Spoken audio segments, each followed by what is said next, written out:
Hello everybody, this is Carmen with Elemental Designs, and today I wanted to come over and do a quick overview of the Panpastels.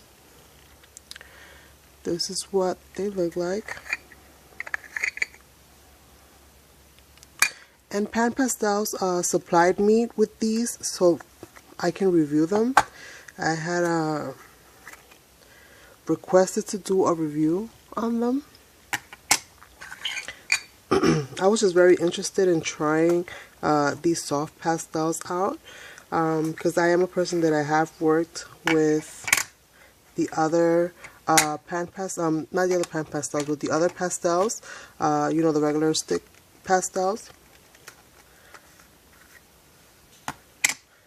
So they sent these to me. Is it right? They sent these to me. Now, overall, I must say that from doing some test runs, I am loving this product. This is what I was working with before, and this is more or less what I did with them. And I tried, you know, before I had received this sample, I had tried different ways of working with the sticks that I already had. You know, I applied glycerin to some of them, like this one, for example. You know, just to get the look, the overall look. And I compressed this down, but I'll be honest, even after doing so and compressing the chalk, I still was not happy with the result. There really is no comparison to the Panpastels, even after doing this. You know, it appears very pigmented, but when you go to apply it, it's just not the same. You still get the same consistency in regards to the graininess as you did with the regular sticks, which was my, you know, my main concern when using the pastel sticks. I mean, I love them, don't get me wrong. I still use them, and I will continue to use them. However, when it comes for certain effects, certain things that you're trying to do, it's just really hard to achieve the look with these. So let me just put this to the side. Get my little lid here. Now, this is the array that they sent me. They sent that to me with this awesome tray. Pretty much you can layer these in there individually and stack them one on top of the other. I also received from them the soft tools, which are the sponge. I've been using it, and I'll show you guys on what. But this sponge, I also received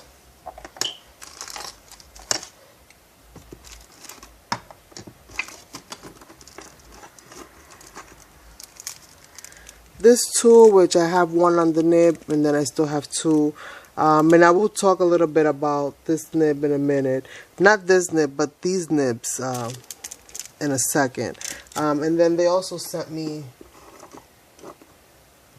this little spongy tool, which is something that I have also used. Now, when it comes to, just put these here for now. When it comes to the soft tools, these, awesome. You pretty much go into the kitchen or wherever you have some water, get some water, some mild soap. You know, I would say do this about 2 or 3 times.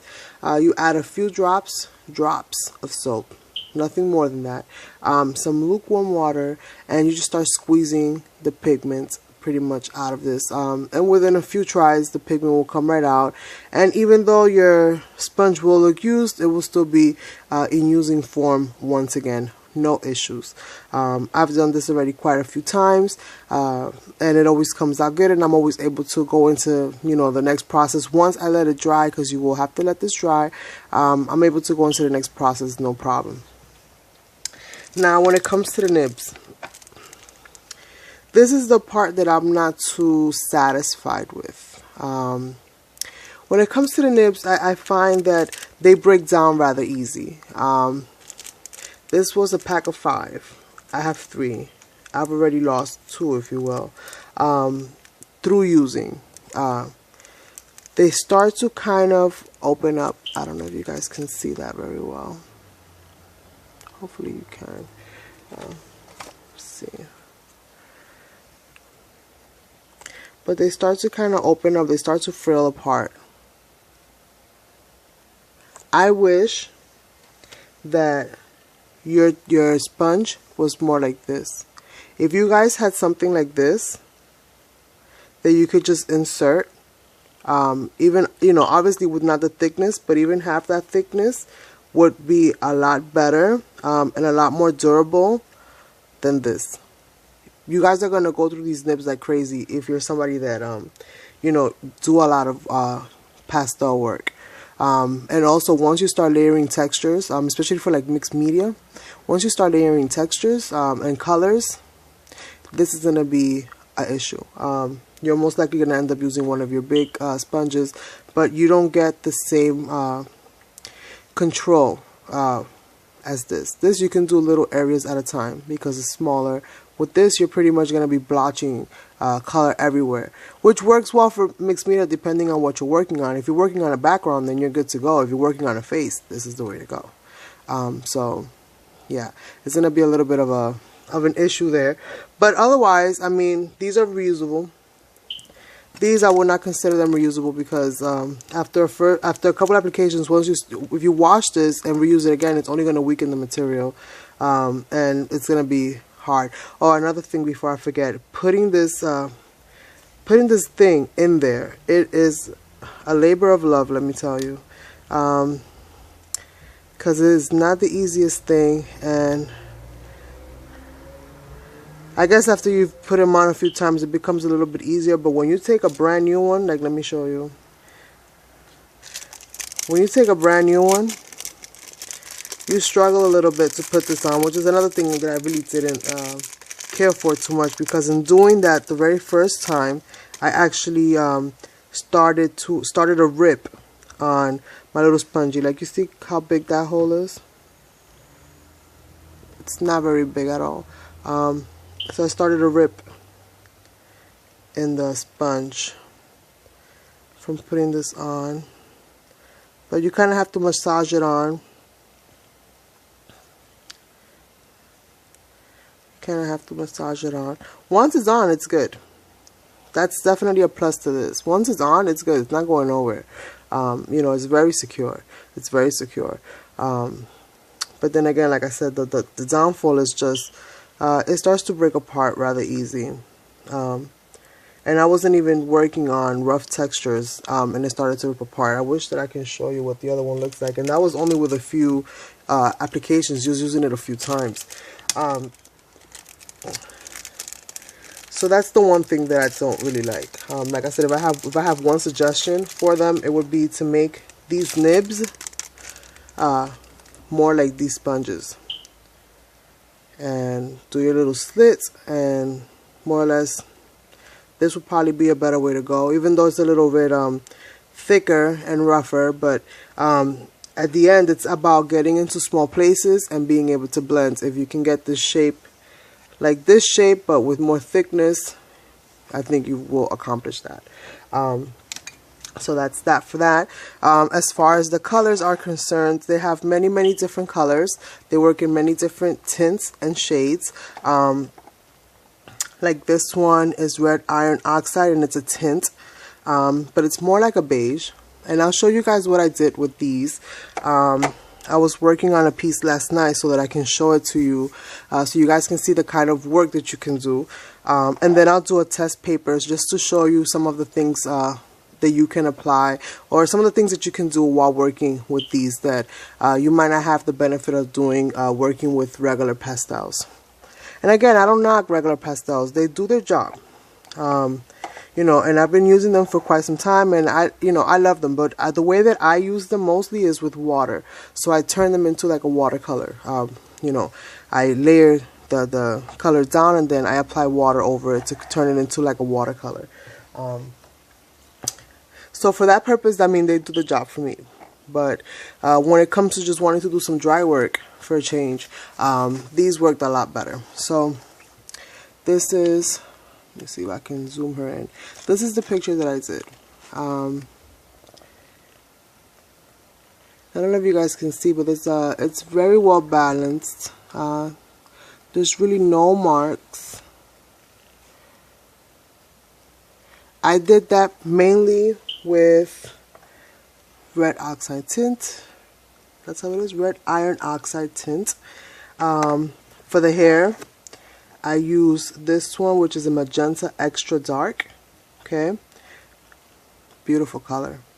And I used for the cheeks to apply the little reddish tone, a pearlescent red is what I used for that. And then just to kind of mix in different little areas, since it's the lightest color that I had, I used this violet tint. Now, they do mix well with each other for the most part. If you guys can see, there is a lot of iridescence in the powder. I used that to apply the hair. So I kind of went into it first with the magenta, and then slowly I went into it swirling around with the pearlescent red. And then everything else was pencil, because they didn't provide me with a black, so I was unable to go into shading with that. So I used, where are you?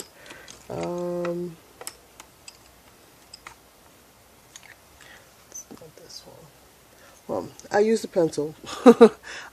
This is a 2B, but I used a 6B because it's a little softer to apply just some of the general shading. But that's pretty much it. And I did the whole face shape first with this. I found this to be extremely useful, especially for making the oval face. It made my life super easy. And then what was awesome about this is that I did the whole face first with the red iron oxide tint. I did the whole face, the whole shape of the face, colored in the whole thing. And then what's great about this product is that you can go in with an eraser. So all I had to do, you can see here, it's just kind of, if you wanted to, you could just erase. So as I was showing you, before my phone rang, sorry about that. This is like the third time I've tried to do this video, and every time my phone rings. And I know what you're going to say, put the thing on mute, but I can't do that when I have people out of the house. So as you can see, I erased. Where's my little eraser pencil?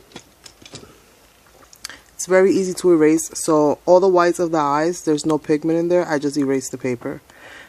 So I love that, you know, that ability to erase and and actually go back to plain white.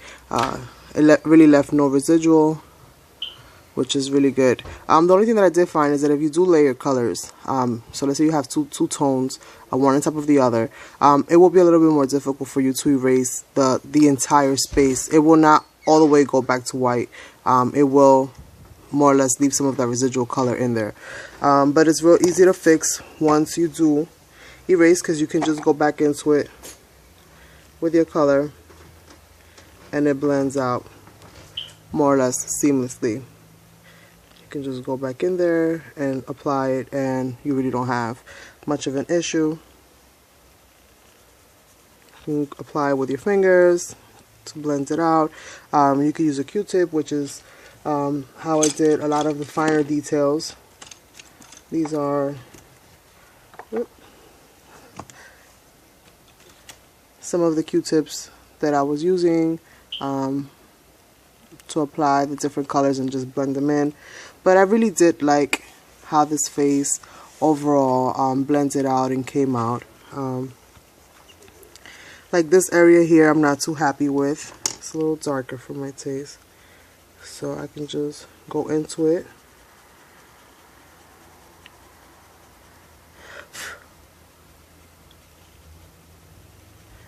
As you can see, erase it with no problem. Go back into it with my tint.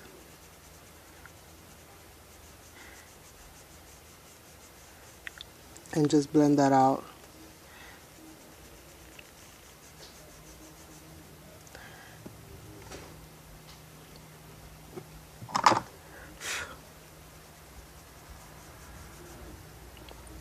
and just go on, you know, and keep moving wherever else you need. And if you find that you make mistakes here and there, they're very easy to correct as long as you have an eraser. Once you do that, then you can apply a fixative over the entire page, and pretty much it won't be going anywhere.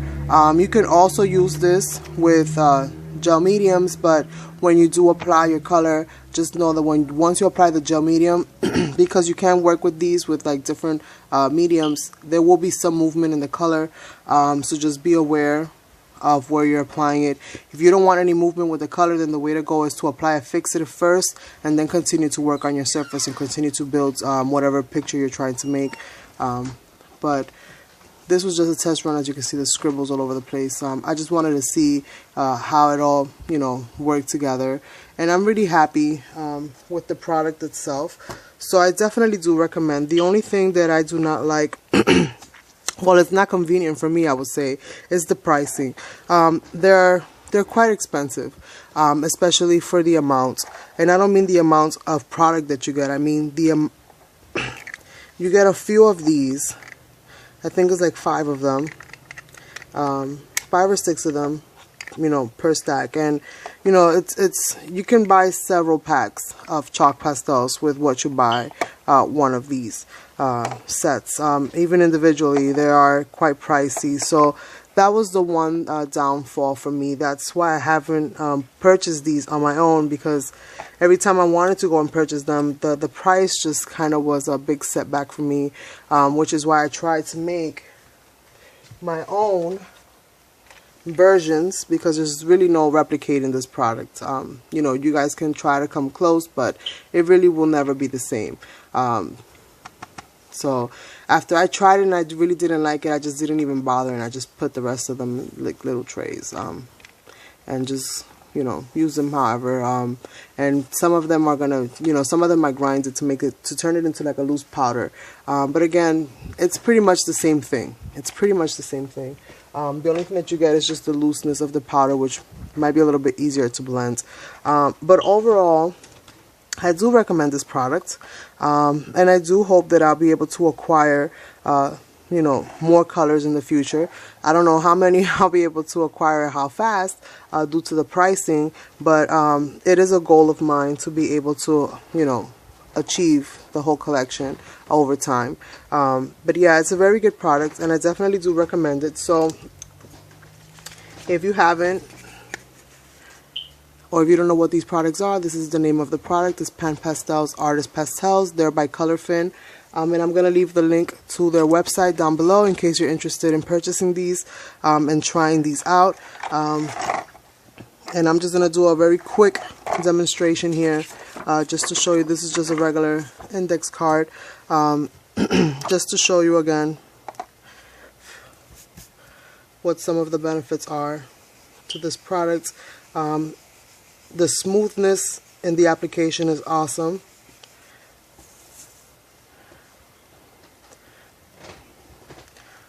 I'm going to go ahead and just, since I have this color here,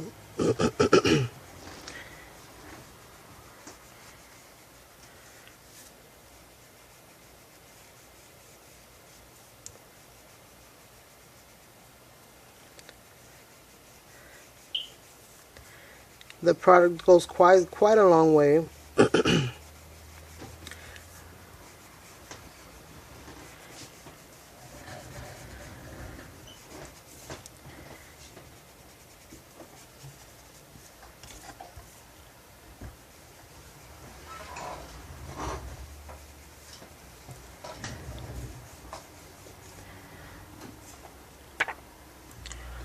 As you can see, they do blend rather well. I know it's hard to see the other color, but they do blend rather well. Let me try. I took the nib off of that. Well, let me try this green here.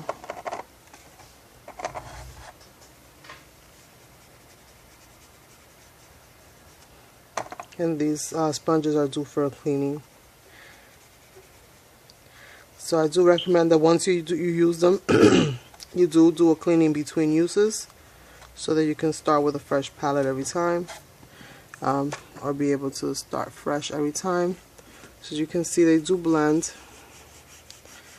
The colors do blend well with each other. Let me try some of this red iron oxide tint. Let's put this right along here.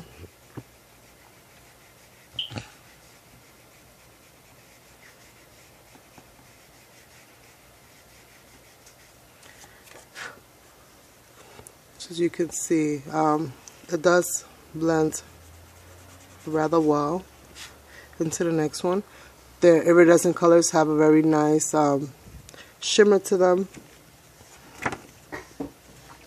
This is the green, and actually I didn't do that green much justice. I didn't put much pigment down. It is actually a lot darker than that.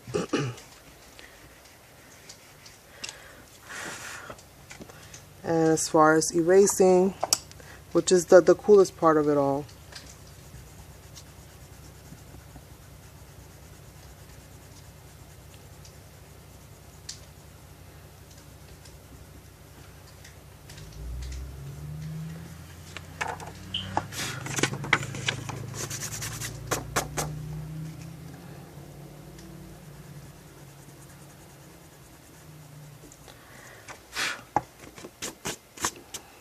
you will get most of that product right off when applying an eraser. So that's pretty cool. And you can use these on multiple surfaces. These are great for mixed media. You can apply gel medium to that as well. And I'll show you what the medium, if I can find it. There it is. I don't have a fixative for chalks, so I'll just be applying this with a gel medium for now, just to show you guys more or less what I mean by there is some movement in the color. Depending on how much of the product you do get off, you know, from the sponge, you will have some movement in the color.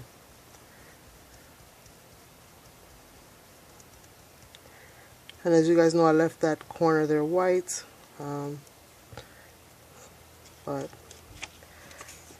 as you can see, there is a slight amount of bleeding or movement when the color is wet. So just be aware of that when you're you know, trying to put some medium over it and you just have a specific shape and you want it to remain that shape. It might not be a good idea to put a fixative over that until you've filled in the rest of the areas, or at least until you've gotten most of that pigment off.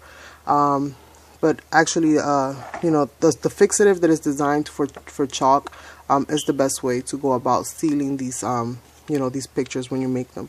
But yeah, that's my review of the Panpastels. I do hope that you go and check them out. And if you can afford it, then by all means go and get them, because I'm going to tell you something. You're not going to be satisfied until you do have them. There's no way that, there's no really working around with these. I tried many different ways of doing them. The farthest that I got is being able to compress the chalk.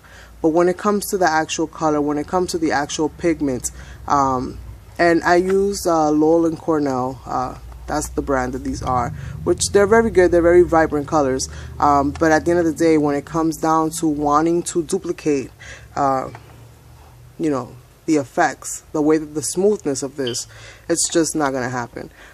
You can try all day, it's not going to happen. So, you know, if you want to waste your time and energy, then by all means go ahead and do so.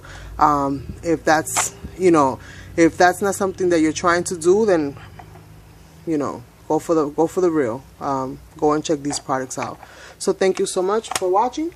I hope that this was useful, this review. If you like it, please give me a thumbs up. Please share, comment, and I will catch you guys in the next one. Bye bye for now.